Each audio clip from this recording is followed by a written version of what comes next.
Hello again. Welcome back to the Moo Buff Reactions channel. Today we're going to be looking at another fresh Cinema Snob episode. This one being another Patreon vote episode, and I'm happy to say I was one of the voters for this particular movie. The 1980s horror sci-fi film Shopping Mall, released through Roger Corman's company Concord Pictures, and actually produced by his wife Julie Corman. And I saw this movie many years ago. It's been a while, so my memory's a little fuzzy, but I remember the basics, and I know it's a relatively short film. The best way to describe it is it's short, sweet, and to the point. Very enjoyable. It gives you everything it promises. It's about a bunch of stupid kids trapped in a mall, killer robots trying to get them. Brad will explain it better, and it's directed by Jim Wynorski, a very enjoyable B-movie director whose films I'm pretty fond of, and can't wait to see what Brad has to say. It's been a while since he had a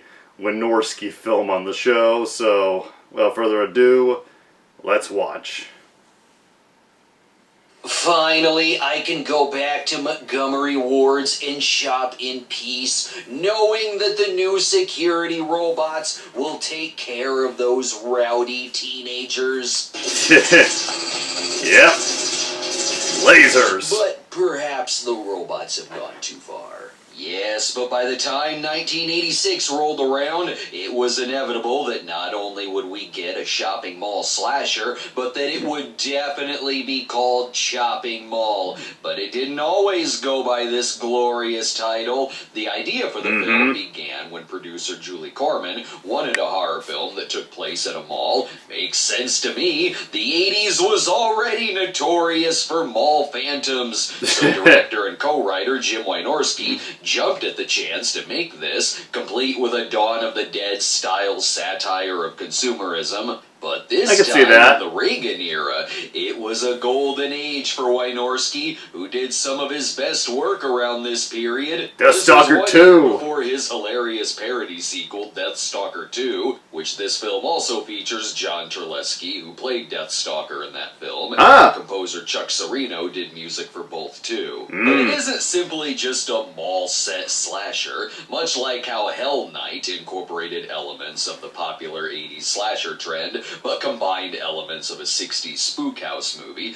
This takes an 80s horror setting and character types, but uses influence of 50s B movies, specifically GOG, and makes it about rogue security robots equipped with lasers chasing mall employees who are having an after-hours party, while featuring old drive-in nods like characters watching Attack of the Crab Monsters, or naming a store Roger's Little Shop of Pets. This also has familiar horror faces of the time, like Barbara Crampton of Reanimator, Russell Todd of Friday the 13th Part 2, Rodney Eastman, who'd be in Elm Street 3 the following year. It's got the great Garrett Graham, Angus Scrim, and I never noticed that. Galleria Mall from Commando and Fast Times at Ridgemont High. Hell, star Kelly Maroney was in Fast Times. It even has characters popping up from other movies like Bucket of Blood and Eating Raoul. So you can already tell this has weird, because Dick Miller died in a bucket of blood.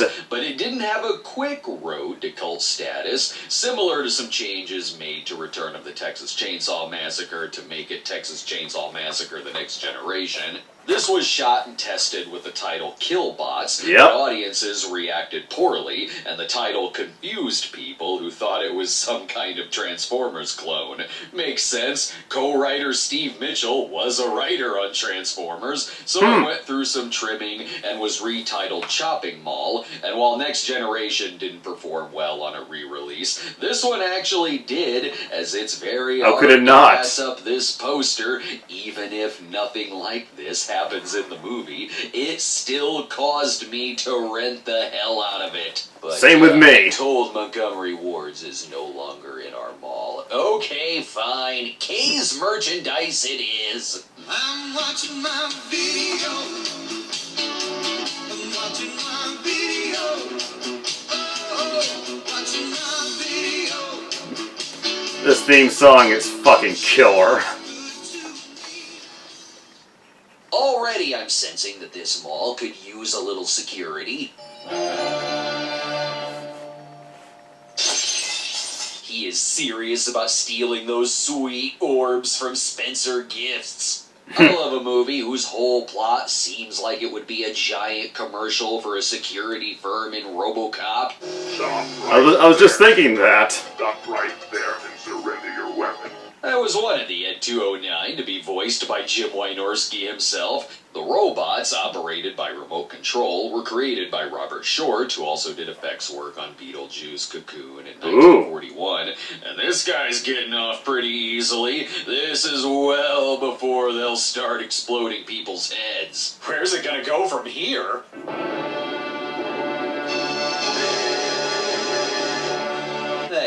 I knew this movie was short. Wait, that really was a promotional film? OCP has done it again. Okay, fine, no more RoboCop references, but this presentation does need its own Statler and Waldorf. Oh, they look like the Three Stooges. In the form of Paul Bartel and Mary Warrenoff, reprising Rest their in peace, roles man. as Paul and Mary from Eating Raoul. They came in to improvise some of their lines. And the funny thing is, I saw this movie before I saw Eating Raoul, so by the time I saw that movie, I was like, oh, it's the riffing couple from Chopping Mall. They're not asking the right questions, such as, do the robots always have to take the elevator? There's some good questions, though. How can your things there distinguish between the good guys and the bad guys? Well, that's easy. We program them with the highest scores on Hogan's Alley. The professor will be perfectly safe. Though what makes me nervous is the presenter's version of what could possibly go wrong. Absolutely nothing. Great eye roll. Also, the title suggests that something will indeed go wrong. And the mall seems safe as it is. I don't see any trash It is a good laying mall. around. Not only do people shop, but they do it fast. There's even sitcom-style ice cream jokes and physical comedy. Come for the deals. Stay for the softcore porn. Hell, even janitor Mario loves showing up to play the arcade games. They even have a beauty pageant where the ladies Of course they do. intentionally walk by the dorkiest guy in the mall who must be carrying a ton of hilariously droppable items. I kinda want to go to this place. Why didn't my childhood mall have a Saturday the 14th or Slumber Party poster on the wall? Give Galaxy me of a Terror. Circus World. I demand a Funhouse poster immediately. It's like it's a restaurant for Cinema Snob episodes. Look, even Galaxy of Terror is making an appearance. And Forbidden Folks World. usually lose their appetite when they see the E.T. the porno posters. Susie and Allison here are the best of friends, but not the best employees. No way, babe. It is babe, isn't it?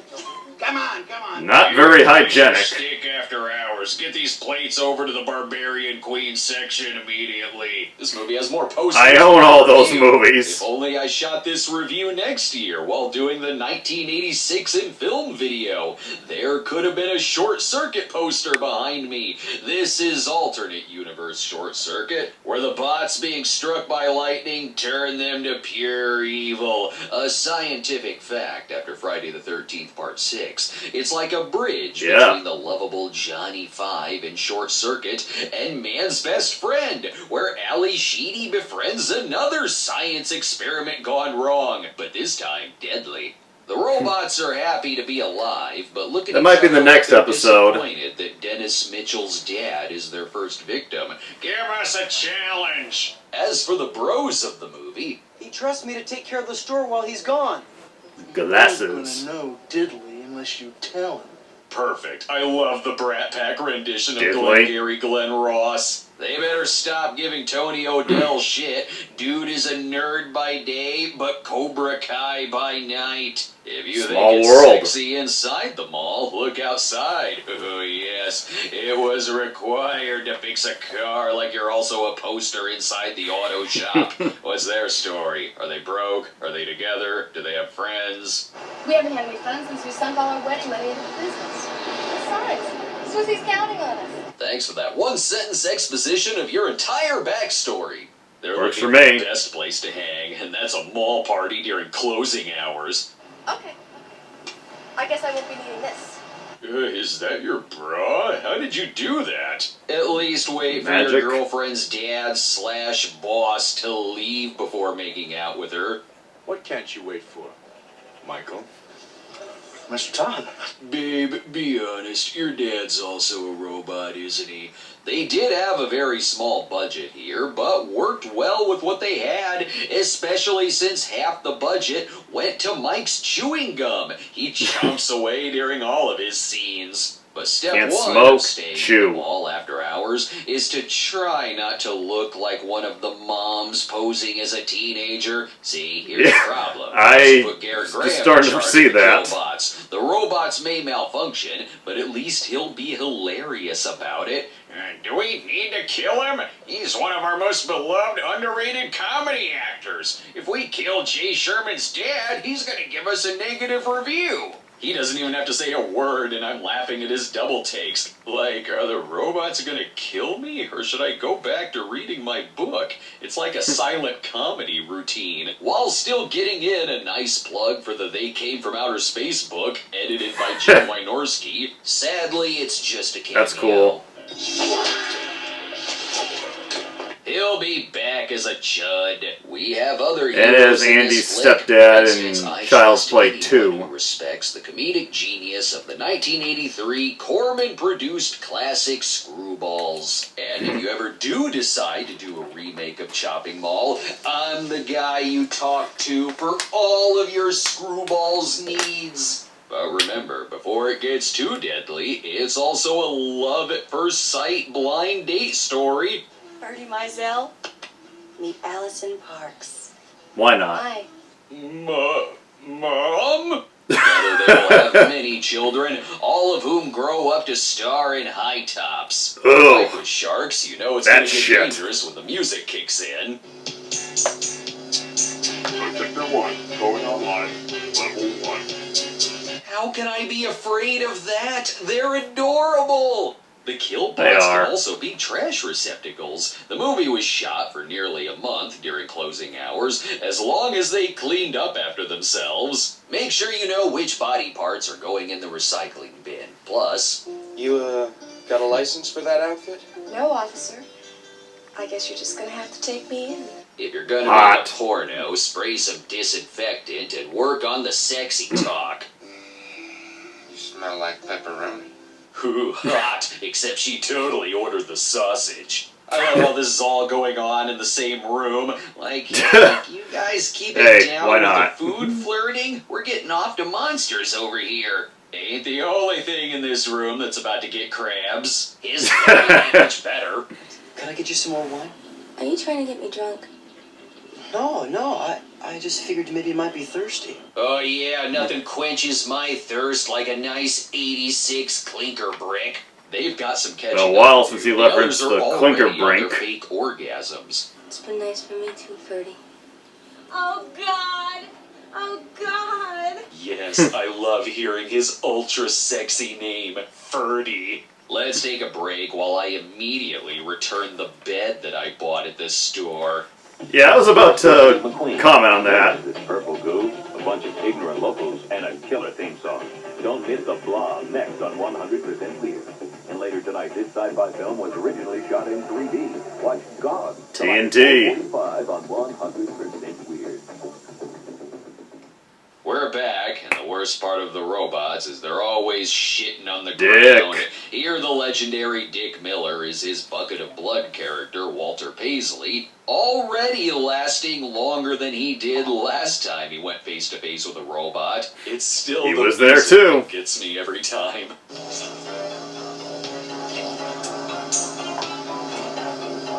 God, I love Chuck Serino's scores. Who programmed these things? If criminals come into this place, the killbots are prepared if they're standing in puddles. You bastards gonna be trouble when they first brought you in here.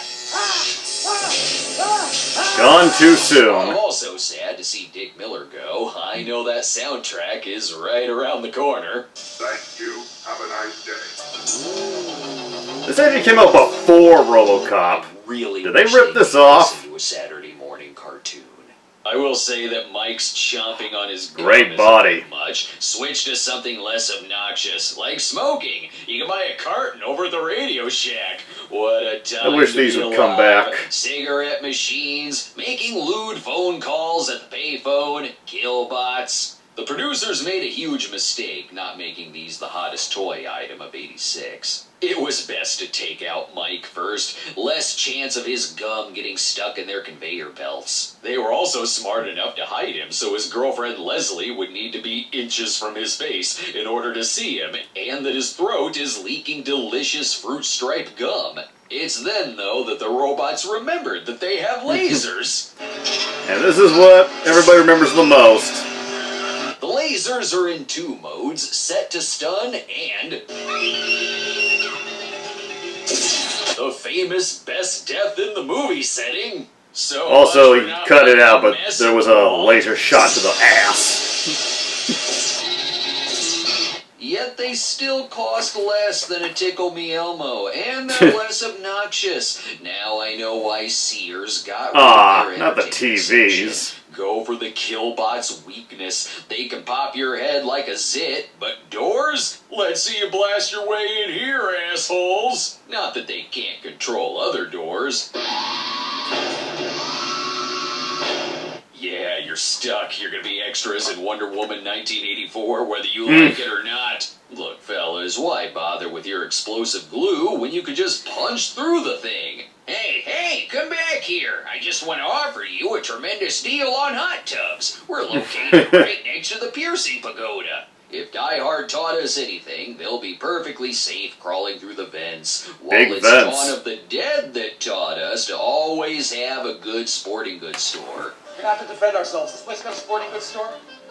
Peckinpah's. Wait, as in Sam Peckinpah?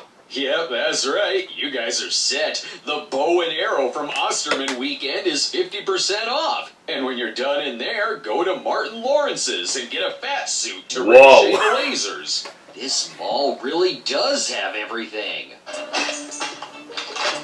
Lock and load, baby. When we play Operation Wolf in the arcade, we play it hard. What'll really sell it is a badass slow-motion walk. I wouldn't call it. Yeah, just like the Reservoir Dogs, with a coupon for a free Orange Julius. They make movie references, too. You sure you know how to shoot that? Yeah. Saw Dirty Harry 24 times. No, you idiot. You saw Dirty O'Neill. You're only qualified to shoot the straps off a woman's bra. Ow, hey, that hurts. Why are you all just standing there? Plenty of places for you to cover. I can still get off a good shot, so you're still making it easy for me. On second thought, I kind of want to get blown up. The mall hasn't approved my raise.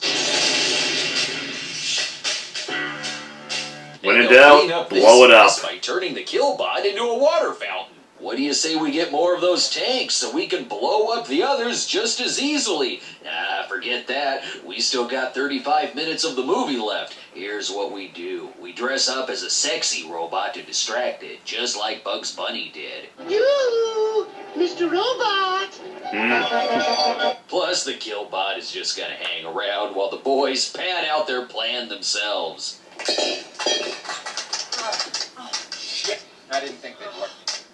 There are stairs. The Killbots can't use them, but you can. The girls have a plan, too. Jesus Christ. Every store back then really was dangerously flammable. Guys, And they were awesome. We'll defeat the robots to the max. Let's blow them up by taking out the entire elevator. Just keep an ear out for the soundtrack.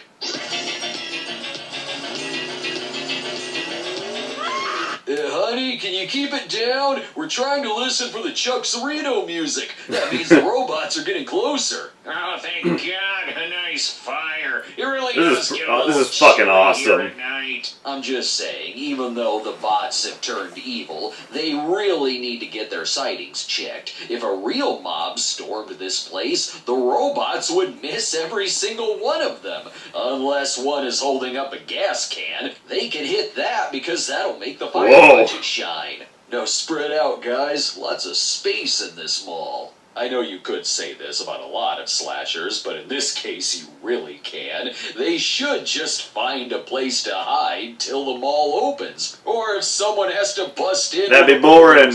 Just go to one of the back rooms without the killbot seeing you. You'll be perfectly fine. Or hide out in the Bergners. No one goes there anymore. I think they're starting to regret not simply throwing the tank at the robot and shooting it again. What the fuck? Didn't Spaceballs teach you anything? Give the gun to Princess Vespa.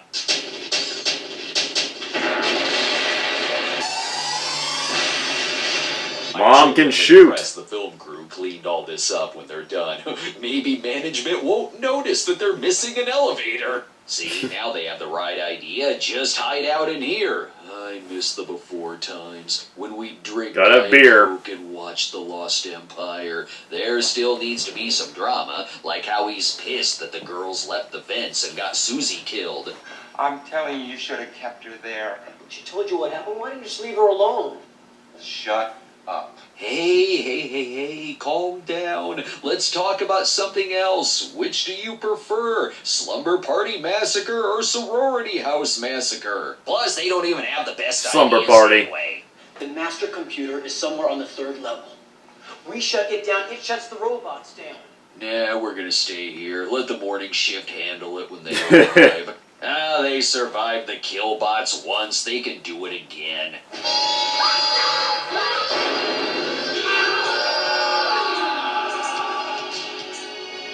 Greg's fine, only because it wasn't Nick Segal doing the stunt. It was actually Jim Wynorski. Oh, hey, stairs! Must have been back when he was skinny.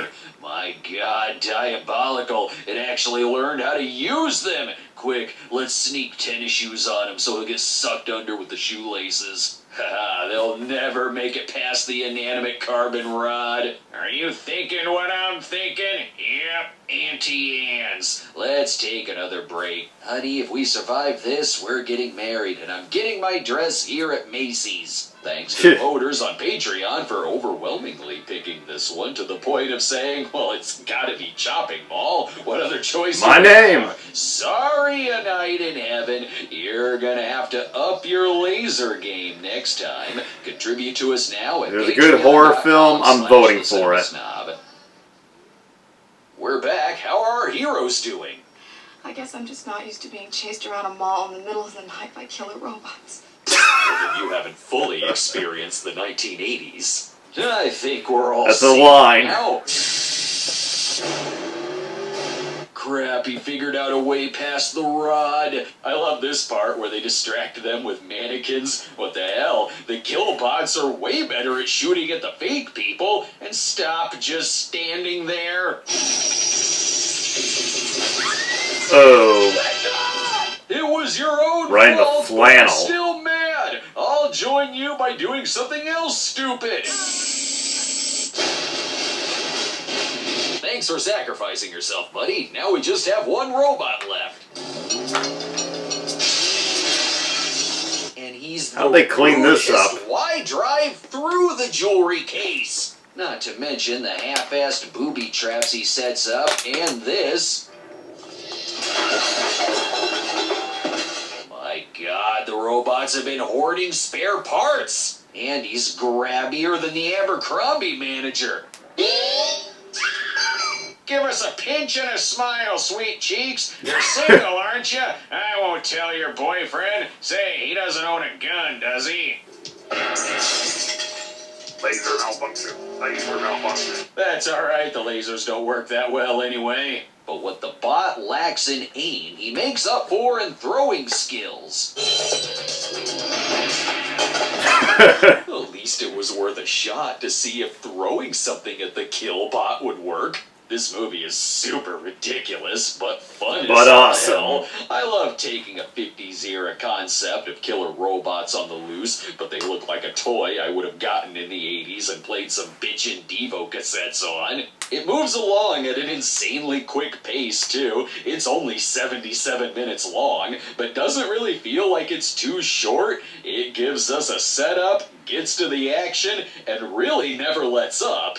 The characters are underwritten, sure, they're definitely types, but the sense of humor carries it, like the stock cat jump that only happens because they're in a pet store. I also like that it's a mall of Easter eggs. Oh hey, the Crush Groove stand. I was meaning to stop there after picking up something from Electric Bondworth Boogaloo. They did consider making a sequel since the movie made some money, but Wynorski figured, I said all we needed to say with Chopping Mall 1.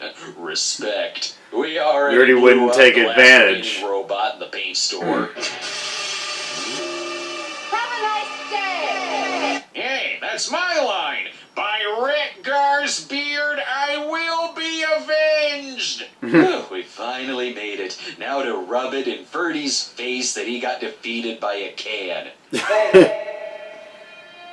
Thank God I saved you. There will be no second date. I stole a roll of toilet paper to take to the apartment. Come here, you. You're the man of my dreams. And that's Chopping Mall, with end credits that are perfect if they ever want to turn it into a TV procedural about mall cops. Thanks for watching, and to get more updates and shorts, follow us on our Facebook at facebook.com/TheRealCinemaSnob, and I'll see you next week. What's that? Robot blood. That was fun. It was a trip to revisit this film. I'm just checking. Nope, doesn't look like I have it on my shelf. Could have sworn I had a copy, but no, it's been a while. But yeah, what he said is true. That cover with the bag just makes you want to rent it, and I'm old enough that I still was able to go to the store and get an old VHS tape before they shut down, and got to experience the shopping mall. And he put it best, it moves at a great pace, got good music, and it doesn't take itself too seriously, but it doesn't go like full Deathstalker 2 with its comedy. I'm not sure it's scary, but it's definitely suspenseful. It's fun to watch, and the cast does a good job of making you root for them to get out of there alive, or at least some of them, and the killbots are pretty cool. Although, yeah, the title's a big lie. I don't remember seeing anyone get literally chopped up. And it's cool that half of these in-jokes I either didn't remember or didn't notice the first time. Well, the store names. The Peck and Paws is probably the most, and Dick Miller appearing as the janitor, that was always fun. It's hard to say what my favorite joke was, but I laughed a lot just because this definitely got me in the nostalgia. His joke about Kelly Maroney looking like a mom posing as a kid, that was pretty good. I was about to think, she kind of looks like the oldest one there. The parts about the robots looking like adorable toys, I guess from a certain perspective, yeah, and yeah, I did not know that this was the same mall from Commando, but now that he pointed out, yes, I can see it, especially with the elevator. And the mall, I live in a town that doesn't really have a mall. It used to, but it's now turned into an apartment complex, so yeah. Dying breed. The bit with the mannequins, that was kind of a clever moment, and with the gas cans, it feels like a very amped up, more lethal version of something you might see on MacGyver. And just gotta say, a lot of tight jeans in this movie. Not complaining. And Jim Wynorski, he's a real pervy son of a bitch, but this is one of the few times where you could say it was kind of evened out with the bodies, both male and female. And that's all I can really think to say. This was fun. I loved it. I love seeing him show that clip for Patreon, and where I got to see my name briefly appear. I like it when he does that. And as for the next Patreon vote, I don't think my vote, based on what I saw for the next one, is going to win, but I vote with what I genuinely want to. And as for the melodrama, it might win. I haven't checked in a bit, but I like the occasional melodrama, but it's just a little nuts because a lot of Cinema Snob fans have really gotten into voting for it like crazy when they come up, when in the past they were the ones that won on the rare occasion. And well, I'm for, like, if a melodrama is really fucked up, like If You Could See What I Hear, the 1982 movie, Square Dance, the 1983 Independence Day, if those ones win, those are the better ones. But for the most part, I'm not as big on the melodramas as some other fans, but I love when he does the polls. It's always fun to feel like you're getting involved in the making of the episode, and I think I've rambled on enough. As always, I'm filming this at a very late hour, so take care everybody, and I'll see you again hopefully soon.